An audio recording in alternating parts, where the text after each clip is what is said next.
안녕하세요. 이번 시간에는 3단원의 주제 두 번째 몽골 제국의 성립과 활발해진 동서교류에 대해서 공부하도록 하겠습니다. 네, 여러분 몽골 제국 한 번쯤 들어보셨죠? 몽골 제국은 13세기에서 14세기에 전 세계를 뒤흔든 나라입니다. 이 몽골 제국에 빼놓을 수 없는 사람이 이 징기스칸인데요. 이 징기스칸을 시작으로 그 자손들이 정복 전쟁을 하게 되고 이렇게 전 세계에서 가장 넓은 대제국을 건설하게 됩니다. 이게 중국도 다 점령을 하게 되고요. 동유럽까지 6,500km에 이르는 영토를 지배를 하게 됩니다.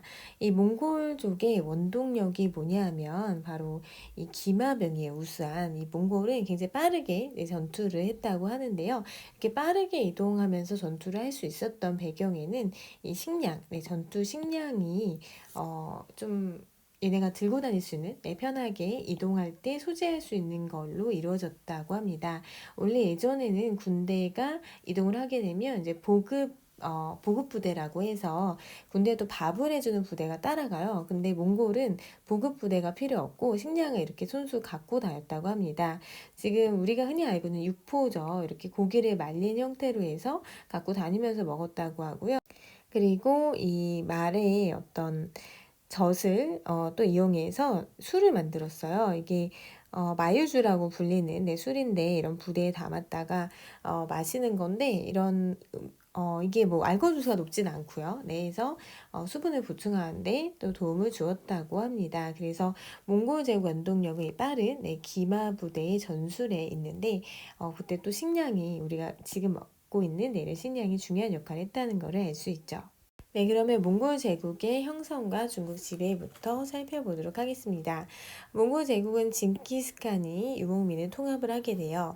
몽골은 왕을 칸이라고 부르는데요. 징기스칸은 칸 중에서도 가장 위대한 뜻이라고 합니다. 유목민을 통합하고 이제 천호제를 실시를 하게 되는데 천호제는 몽골이 원래 각 부족별로 부대가 편성이 돼 있었거든요. 근데 그거를 해체를 하고 군인들을 10명 그리고 100명 그리고 1000명 단위로 군사 조직을 만든 거예요. 그래서 이게 천호제고 각 부대는 지휘관의 명령에 따라서 신속하게 움직였습니다. 그래서 이 징기스칸이 아주 강력한 권한을 확보를 하게 됩니다. 몽골 제국은 세력을 확장하게 되는데요. 우리가 봤던 그 금나라 그리고 서하를 다 멸망시키게 됩니다. 우리가 송나라 배울 때 북방민족에서 봤었죠. 그리고 아바스 왕조까지 정복을 하게 돼요. 네, 아바스 왕족은 이슬람 제국의 번성기를 이끌었던 수도가 바그다드였다고 했죠. 네, 그런 왕족 아바스 왕조고 이 당나라와 탈라스 전투에서 승리를 하게 해서 비단길을 차지했던 바로 그 왕조인데 몽골 제국에 의해서 멸망을 하게 됩니다. 그래서 몽골 제국은 이 유라시아, 유럽과 아시아 대륙 전역에 걸친 대제국을 건설하게 되는데요. 특히 이제 중국을 중심으로 해서 동유럽까지 모두 몽골의 지배 아래 놓이게 됩니다. 몽골의 그 칸 중에 다섯 번째 칸이 쿠발라이라는 칸이 있는데요. 이 쿠발라이 칸은 수도를 베이징으로 옮기고 국호를 이제 원이라는 국호를 사용을 하게 됩니다. 그리고 이제 남송이 멸망을 하게 되고 중국 전체를 차지하게 됩니다. 그래서 1279년부터 중국을 지배하게 됩니다.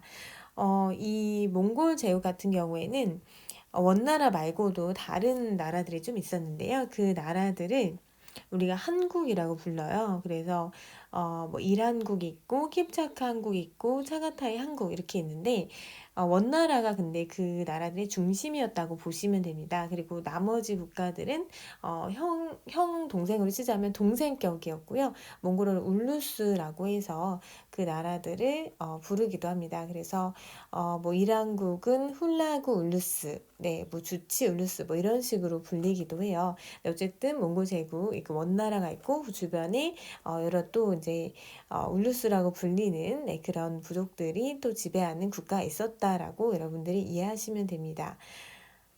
그리고 이 몽골의 통치 방식은 몽골 제일주의였어요. 즉 몽골인이 많지 않았거든요. 중국을 지배할 때 대부분은 아무래도 그 남송 사람들이 많았겠죠. 네, 그런데 소수의 몽골인이 고위직을 독점을 하게 됩니다. 그리고 이 남인들, 남송 사람들을 굉장히 차별했어요. 왜냐하면 끝까지 저항을 했기 때문에 네, 철저히 차별했다고 합니다. 그래서 몽골인을 가장 우대를 하고 그 다음에 서아시아나 뭐 유럽에서 온 외국인을 뜻하는 그 생목인, 네, 생목인이라고 부르는데 이 생목인을 우대를 했어요. 네, 우대를 했는데 그런데 전체 인구의 90%가 넘었던 한족이나 남인, 이 남인들이 그 남송이죠. 네, 이런 사람들은 심한 차별 속에서 살아야 했다고 네, 합니다. 그리고 원나라는 결국 멸망을 하게 되는데 내부 갈등이 있었고 지배층의 사칙 또 홍건족의 반란 같은 것 때문에 결국 멸망을 하게 됩니다. 원나라의 문화를 살펴보면 사대부 세력이 이때 약화돼요. 우리가 송나라 때는 이 문치주의라고 해서 이 사대부를 굉장히 우대했다고 했잖아요. 근데 원나라는 과거제를 실시하지 않고 몽골인을 그냥 그 제일주의, 몽골 제일주의라고 해서 가장 우대했다고 했죠. 그러다 보니까 사대부 세력이 약화됐지만, 하지만 서민 문화는 송나라 때부터 발전한 서민 문화는 계속 발달을 하게 됩니다. 이 내용을 교과서로 정리하겠습니다. 13세기 초에 유목민을 통합하게 되고 징기스칸으로 추대가 되고요. 또 천호제라는 사회 군사 조직을 도입해서 강력한 군주권을 확보를 하게 됩니다. 그리고 자훈련된 기마병을 이용해서 서아금 공격을 했고 아바스 왕조까지 무너뜨립니다. 오데카는 쿠발라이는 여러 나라 다 정복을 하고요. 네, 남송도 멸망을 시키게 되죠.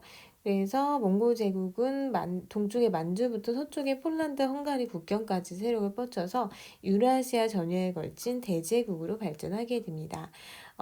징기스칸 사후 이후 울루스로 분할 통치가 되는데요. 원나라 있고 그 밖에 여러 울루스로 이루어져 있었다고 했죠. 몽골 제국 보면은 이렇게 원나라가 있고요. 그리고 치카타이 울루스, 훌라그 울루스, 주치 울루스라고 해서 또 이렇게 국가들이 있는데 이 국가들을 모두 합쳐서 우리가 몽골 제국이다 이렇게 부릅니다. 네, 쿠발라이는 국호를 원으로 바꾸고요. 네, 수도 베이징으로 옮기고 남송을 멸망시키고 중국을 정복했고요. 이거는 유목민 최초로 중국 전역을 지배를 하게 됩니다.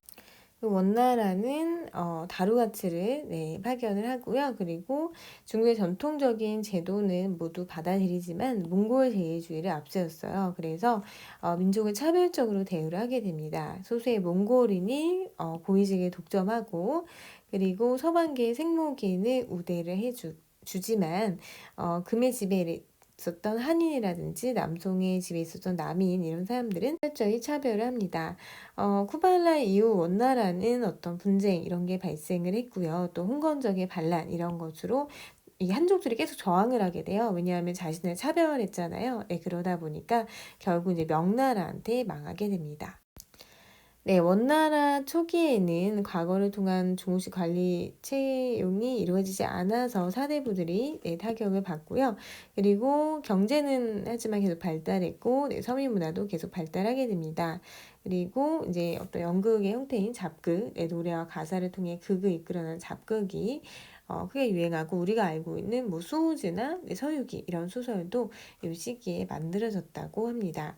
그래서 몽골의 어떤 제일주의, 원나라의 몽골 제일주의 보면은 몽골인 그리고 생목인은 지배층으로서의 역할을 해요. 근데 전체 인구의 합쳐봤자 3% 정도밖에 안 되죠. 피지배층은 한인이나 특히 남인 같은 경우에는 굉장히 많이 차별을 받았어요. 대부분을 차지함에도 불구하고 왜냐하면 끝까지 몽골에 저항을 했었고 그리고 이게 어떤 남인들이 반란을 일으키게 되는 또 원인이 되게 됩니다.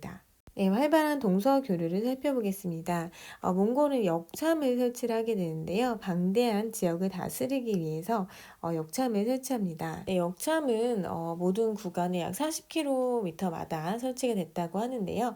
여기는 말을 교환하거나 하룻밤 자는 장소예요. 그래서 좀 빠르게 이동할 수 있게 하는 그런 역할을 했죠. 이게 예전에 이런 페르시아 제국에서도 아케메네스 왕조 페르시아도 이렇게 역참 제도가 있었는데 있는데요. 네, 그와 비슷하죠. 그리고 몽골 같은 경우에는 해상무역도 발달하게 됩니다. 그래서 초원길, 비단길, 바닷길 모두 연결이 돼서 동서교류가 활발해졌고 네, 세계적인 교통망이 형성이 되게 됩니다. 또 유럽인들도 방문하게 돼요. 뭐 선교사도 파견이 되고 특히 이제 여행가 우리가 잘 알고 있는 마르코 폴로는 동방 견문록이라는 책을 남기기도 했고요. 네, 그리고 그 이분 바투타라고 해서 아랍의 여행가인데 이분도 이 지역을 여행을 하고 여행기를 남겼습니다. 그러니까 굉장히 이 원나라의 문화는 개방적이고 국제적이라는 걸 알 수 있어요. 많은 사람들이 왔다 갔다 했기 때문에 네, 개방적이고 국제적인 문화를 가지고 있었습니다. 그리고 이렇게 교류가 활발하다 보니까 중국의 학문이라든지 재질술, 화약, 인쇄술, 나침반이 어떤 이슬람을 통해서 또 유럽으로 전파가 되게 됩니다. 이 교과서를 보면은 몽골 제국은 방대한 제국을 형성하게 되자 동서로 있는 역참을 설치를 하게 됩니다. 그리고 초원길, 바닷길, 비단길이 연결이 되면서 세계적인 교통망이 만들어지죠. 네, 그래서 많은 사람들이 오고 가고요. 네, 서양의 다양한 사람들도 왔는데 서유럽에서는 크리스교 포교를 위해서 선교사도 보냈고요. 그리고 마르코 폴로 네, 이때 동방 견문록 쓰면서 원에서 오랜 시간을 보냈고 아랍 출신의 이븐 바투타도 여행기를 남겼습니다. 그리고 다양한 문화가 네, 유입이 되게 되고요. 또 많은 발명품들이 유럽에 전파가 되게 되죠. 그리고 몽골은 언어, 종교, 문화 등 관용적으로 허용을 하게 돼요. 그리고 다양한 종교가 또 네, 공존하는 그런 나라였습니다. 지금까지 배운 내용을 정리해 보도록 하겠습니다. 13세기 초 테무치는 유민족을 통합하고 징기스칸으로 추대되었습니다. 오데칸인 쿠발라이는 국호를 원으로 바꾸고 수도를 베이징으로 옮겼죠. 그는 이후 남송을 멸망시키고 조우 정복하여 육목민 최초로 중국 전역을 지배를 했습니다. 그래서 이 몽골이 처음이었고요. 그 다음이 이제 만주족, 네, 그 후금이라고 불리는 네, 그 청나라를 세우게 되는데 그 다음이 청나라도 네,游牧민족이 지배를 한 경우입니다. 네, 3번 원은 정복한 모든 민족을 차별 없이 대우했다. 이건 X죠. 원나라 같은 경우에는 굉장히 개방적이긴 했지만 몽골인 우대 정책을 폈습니다.